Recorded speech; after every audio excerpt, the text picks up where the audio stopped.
Los miembros numerarios de la Academia Mexicana de la Lengua tienen la obligación, por disposición estatutaria, de ofrecer periódicamente una lectura de su autoría, una exposición, una charla o una conferencia en las sesiones plenarias de la corporación que se llevan a cabo quincenalmente.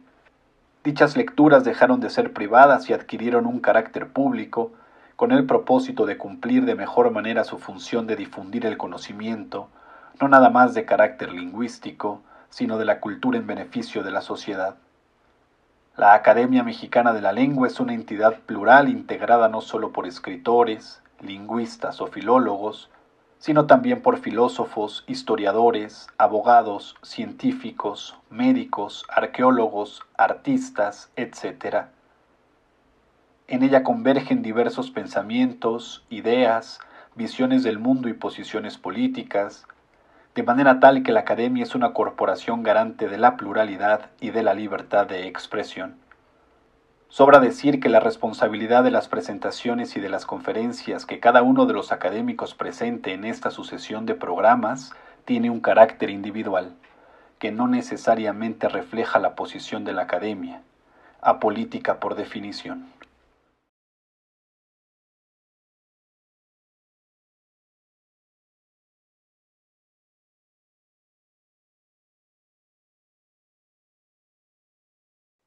Y buenas noches a todos y a todas. De mis experiencias memorables en la infancia, recuerdo la de entender y no entender lo que otros decían.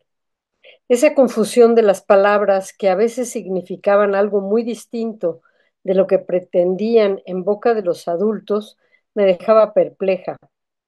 Pasé muchos años imaginando qué significarían algunas expresiones que estaban más allá de mi entendimiento. Cuando alguien decía es una mujer de cascos ligeros, yo imaginaba una señora caminando sobre cascos de refrescos.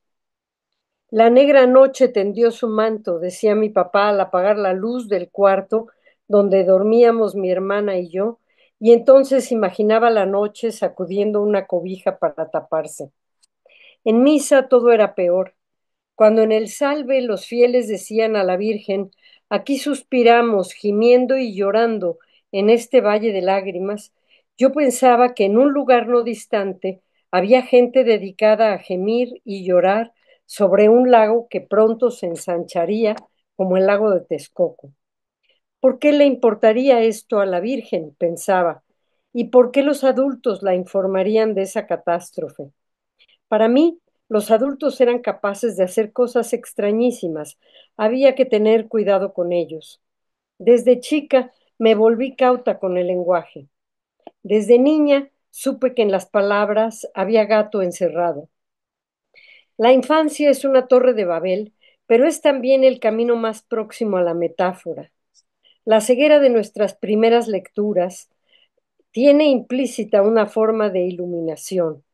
Los límites que tan rígidamente imponemos al significado de una obra nos hacen perdernos del falso, pero insustituible deslumbramiento de la primera experiencia, de ese momento adánico en que la palabra es un talismán y el mundo un recipiente donde caben todas nuestras fantasías.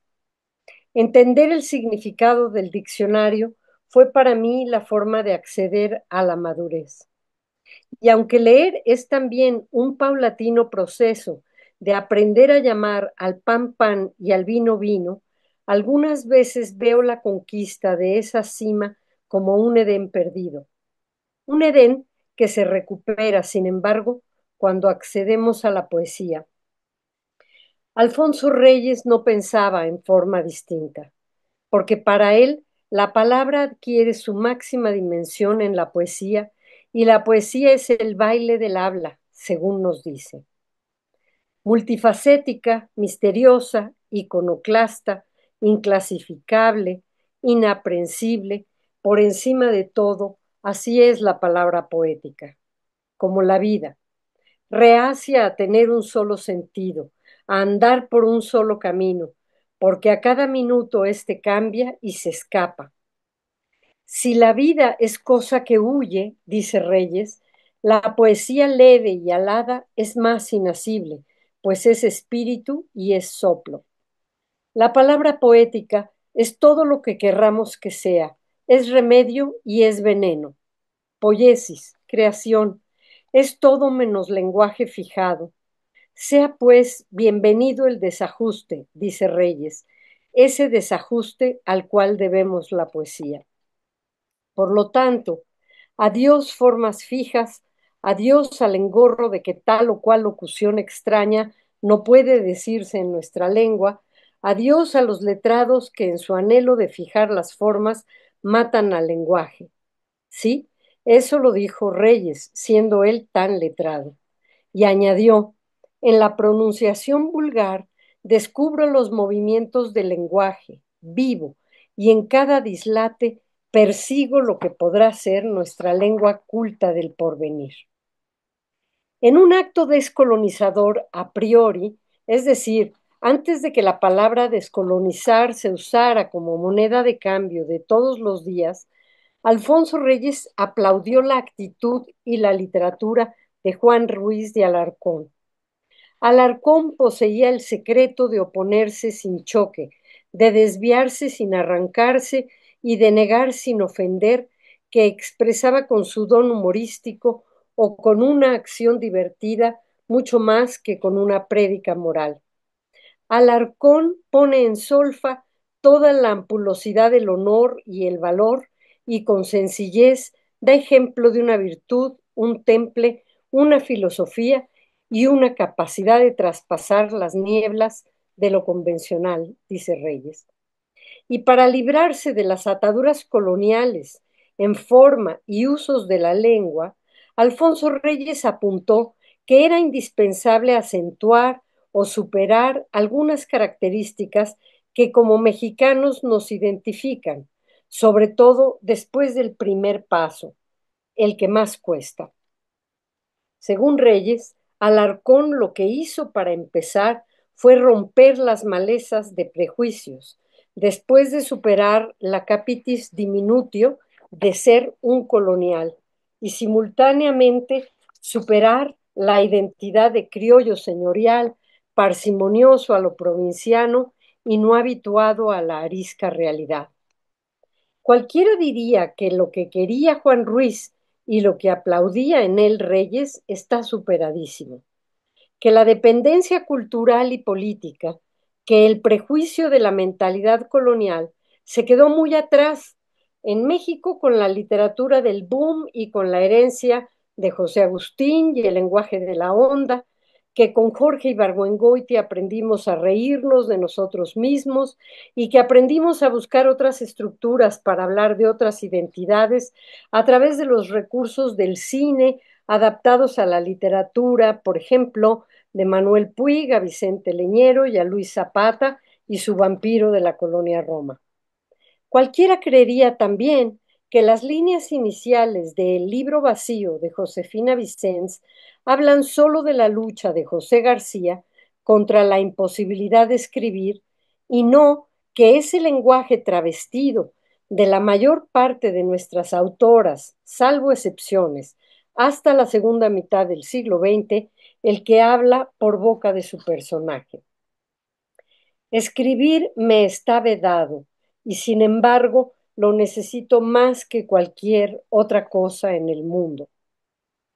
Esta podría ser la voz de Nelly Campobello, escritora mexicana y única mujer cronista de la Revolución Mexicana, quien enfrentó un constante silenciamiento y quien vivió relegada y al margen del reconocimiento literario de sus pares masculinos. Nelly vive hoy el fenómeno de morir y revivir en cada generación de lectoras que tratamos de insuflarle de una vez por todas vida. Pero podría ser también la voz de Rosario Castellanos, quien experimentó discriminación y menosprecio de su entorno literario por ser mujer y escritora, a pesar de ser reconocida por los sucesivos gobiernos.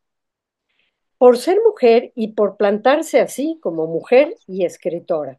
Más aún, por denunciar el sitio subordinado de las mujeres en la sociedad mexicana, por atreverse a hablar del cuerpo, de su cuerpo, de la sexualidad, su sexualidad, del amor no correspondido, el suyo con Ricardo Guerra. Es decir, de temas tabú en los años 50. Por ello, autores como José Joaquín Blanco y otros calificaron las cartas a Ricardo como plañideras. Rosario es autora de Lamento de Dido, uno de los poemas más grandes de nuestra lengua, que sin embargo no mereció el elogio de los poetas consagrados. Pero la voz de José García podría también ser la voz de Margarita Dalton, escritora mexicana a quien el marido le aventó la máquina de escribir por la ventana en un acto de gran hostilidad contra su deseo de dedicarse a la escritura. O el de Enriqueta Ochoa, quien escondía sus escritos enterrándolos en el jardín de su casa para protegerlos de la desaprobación de su marido y evitar que él los rompiera. O el de Gilma Contreras, escritora dominicana que se vestía de hombre en pleno siglo XX y quien guardó por años sus escritos en la gaveta número 4 de su escritorio. Leer implica un acto travestista. Nunca, al leer el Quijote, he sido Aldonza Lorenzo, lo mismo que nunca, al leer Metamorfosis, he sido alguna de las hermanas insidiosas de Gregor Samsa. Yo soy la criatura que tras una noche de sueños intranquilos, ya vuelta escarabajo, solo piensa en llegar al trabajo y seguir la vida de todos los días. Josefina Vicens se vestía de torero y lo disfrutaba muchísimo. Disfrutaba de mostrar esa foto y ver la perplejidad del sujeto sorprendido cuando las mujeres no se vestían de torero. Me interesa la historia con altas y con minúsculas. Me interesa el chiste, el chisme, la historia oral. Me interesan los cuentos en sus dos acepciones, de cotilleo o de anécdota. Me interesan los mitos, que son una forma elaborada del cuento. Hay cuentos que nos hemos contado entre todos. Y este asunto, el hecho de que por toda la tierra se hayan esparcido distintas versiones y una serie de valores contenidos en los cuentos, a Alfonso Reyes lo intrigaba. ¿Por qué debemos ser escépticos? Reyes cita la fábula de la lechera, por la cual todos sabemos que no hay que pecar de optimistas de antemano, y al citar el estudio de Max Müller sobre la emigración de las fábulas, Reyes también habla de ese chiste generalizado que dicta que quien no se casa se arrepentirá de vivir soltero y quien se casa de vivir casado. Esto no tiene que ver con la cultura griega, decía Reyes, y sin embargo, ese chiste lo decía ya Sócrates, según testimonio de Diógenes Laercio. La humanidad convive y se mezcla hace muchos siglos a través de sus fábulas, y Reyes fue, sobre todo, un fabulador y un recolector de fábulas. Tal vez sea él mismo el más grande fabulador de la primera mitad del siglo XX en México. Su fábula más grande y exquisita fue la que hizo jugando y mezclando todo el conocimiento que tuvo a mano, de la cultura helénica a los enciclopedistas y de ahí a la modernidad. Como una Wikipedia precoz, un buscador de Google mucho antes de que soñáramos que eso existiría y que el conocimiento cruzado sería la nueva y futura forma de escribir, Reyes fue de la alta cultura a ese género deleitoso que tan bien retrata la palpitante e interesantísima vida cotidiana, género que apenas requiere un poco de buen humor para apuntar todos los días las insignificancias que inventamos, como escribe Reyes en Horas Áticas de la Ciudad. La espléndida antología de Alfonso Reyes, preparada y prologada por Jesús Silva Herzog Márquez y titulada de forma insuperable La cosa boba, es un homenaje a la prosa distraída de Reyes, que Jesús considera la expresión más acabada del genio literario de Alfonso Reyes. Y tiene razón. ¿De qué no escribió Reyes? Escribió de la sonrisa, del correo, del caos doméstico, de los cuadernos de notas, de la piel, de las bomboneras, de la champaña, de los momentos Kodak, de la comititis, es decir, de ese afán de los mexicanos de querer referirlo todo a comités, de los objetos moscas, esos que se nos pegan sin que lo querramos, sobre todo en Navidad, de la basura. Los caballeros de la basura, dice Reyes, escoba en ristre, desfilan al son de una campanita, como el viático en España, acompañando ese monumento, ese carro alegórico donde van juntando los desperdicios de la ciudad. Por la basura se deshace el mundo y se vuelve a hacer. La inmensa Penélope teje y desteje su velo de átomos, polvo de la creación. Reyes escribió sobre Gabriela Mistral y Alfonsina Storni y ayudó a preparar la compilación de la obra de Sor Juana y escribió sobre ella en Las burlas veras, por ejemplo, o en Virreinato de Filigrana.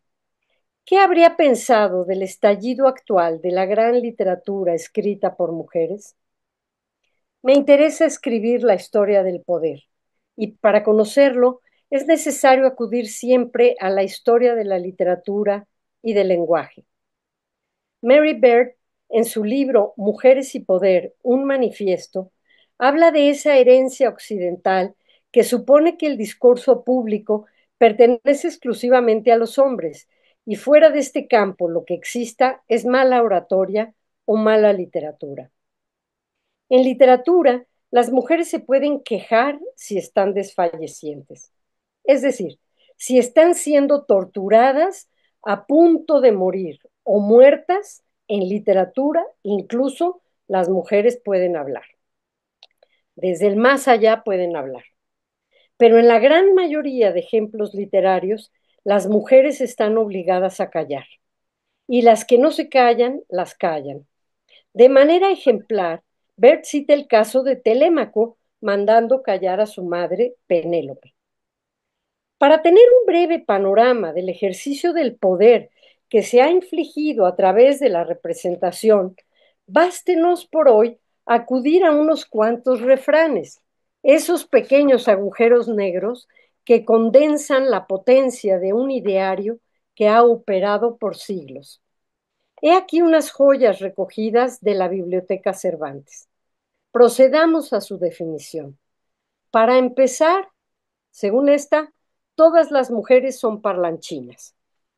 Ni al perro que mear, ni a la mujer que hablar, nunca les ha de faltar. La cabra donde nace, la oveja donde pase y la mujer donde hable. Truchas y mujeres por la boca se pierden. Las mujeres son también celosas, avarientas, caprichosas, melindrosas, mudables todas ellas, y como todas son así sin excepción, son también fácilmente clasificables y por tanto controlables. Los procesos de escolarización en las mujeres, que se vuelven más generales a partir del siglo XIX en Europa y América Latina, producen en literatura una escalada de epítetos e imágenes que hablan del terror de los hombres ante este fenómeno. Y así, las mujeres escolarizadas en literatura eran masculinizadas, deserotizadas, mandonas, viriles, bigotonas. Si tenían autoridad, no tenían juventud. Si tenían inteligencia, carecían del sentido del humor. Si una mujer es convencional, es tonta, pero si es controvertida, es estúpida, no tiene sentido común. Tarada, insensata, impertinente, puta. No es lo que una mujer diga lo que provoca el insulto, sino el hecho de que diga lo que está diciendo, que no se calle. En muchos países y muchos ámbitos, esta sigue siendo la norma. Ya sabemos hasta dónde ha escalado el enojo fuera de los libros en la vida. Pero una cosa es matarlas en la realidad y otra distinta en la ficción. En literatura, la cuestión hasta hace poco era menos truculenta, más sencilla. Para callar a una mujer Bastaba con enamorarla, con convertirla en la amada inmóvil, en el objeto de deseo. Me gustas cuando callas porque estás como ausente. Hoy, varios memes del movimiento Me Too dicen, Neruda, cállate tú. Pero estar calladita era apetecible, era sexy. Calladita y ronroneando como gato manso. Calladita y cosiendo o bordando, como en las pinturas del siglo XIX, y esperando al marido, como en los cromos y anuncios de los años 50 del siglo XX. Calladita ya la escucha, la prudencia en la mujer. Calladita ya la espera, con todo limpio y en orden, el ángel del hogar. Calladita te ves más bonita. Pero sigamos con el refranero. Donde hay barbas, callen faldas. Sas. Además de parlanchinas, en el imaginario global, las mujeres son chismosas. Nunca hombre sabio y discreto revela a la mujer un secreto. Secreto confiado a la mujer, por muchos se ha de saber. Pero si tienen algo que decir, generalmente será una tontería. Mujer en opinión tiene mal son. Y encima de todo son mentirosas. La mujer y la mentira nacieron el mismo día. La mujer, como el vino, engañan al más fino. Y no hay manera de responder al ideal, porque en términos generales, lo que es impertinente es el hecho mismo de ser mujer. La mujer, si gorda, es boba, si flaca, bellaca. Pero si una mujer logra descollar, es causa de absoluta sospecha. Cuando la mujer es famosa, casi siempre lo es por mala cosa. ¿Cómo no se iba a extender la idea de que había que mantenerlas a raya, sometidas y sojuzgadas? Y cuando esto no fue ya posible, ¿cómo no iba a escalar la apabullante y generalizada violencia hacia las mujeres que empezaron a ocupar los cargos convencionalmente ocupados por hombres? Con este imaginario taladrando el inconsciente de generaciones por años, ¿cómo se podía tener una experiencia desprejuiciada, directa, de las identidades posibles, diferenciadas y de las relaciones entre los sexos? ¿En qué se parecen la mula y la mujer? En que una buena paliza las hace obedecer. Con la mujer, ojo alerta, mientras no la vieres muerta. Una de las lecciones más arduas para las propias mujeres fue entender que un nuevo imaginario se elabora hoy con las muchas y diferentes voces que ellas construyen, que volver al asunto de la masa indiferenciada es estar en el centro del problema, es seguir el juego del poder vicario, que decir mujer es decir muy poco. No es lo mismo ser una mujer que pudo acceder a la universidad que ser una mujer que se gana la vida vendiendo lo que puede para mantener a varios hijos, que ser una madre buscadora o que ser una niña de la sierra de Guerrero o de Oaxaca, donde se vende a las niñas y si no tienen estudios valen más, pero si tienen estudios valen menos. Por eso y por otras razones, la educación en las mujeres es un caso de vida o muerte. Y eso ya lo había visto Reyes. La construcción de otro imaginario, donde la herencia patriarcal sea apenas el punto de partida para hacer una contradeclaración al mundo, es, diría yo, indispensable y urgente. Hay que acercarse a las autoras sin caer en la simplicidad de siglos que han querido reducirlas a una masa anónima, como si fueran esos paquetes que vienen del gabacho y dicen handled with care, así hay que acercarse a ellas. Se los digo desde ahora, muchas parecen mansas, no lo son. Cuidado, detrás de sus palabras hay gato encerrado. Gracias.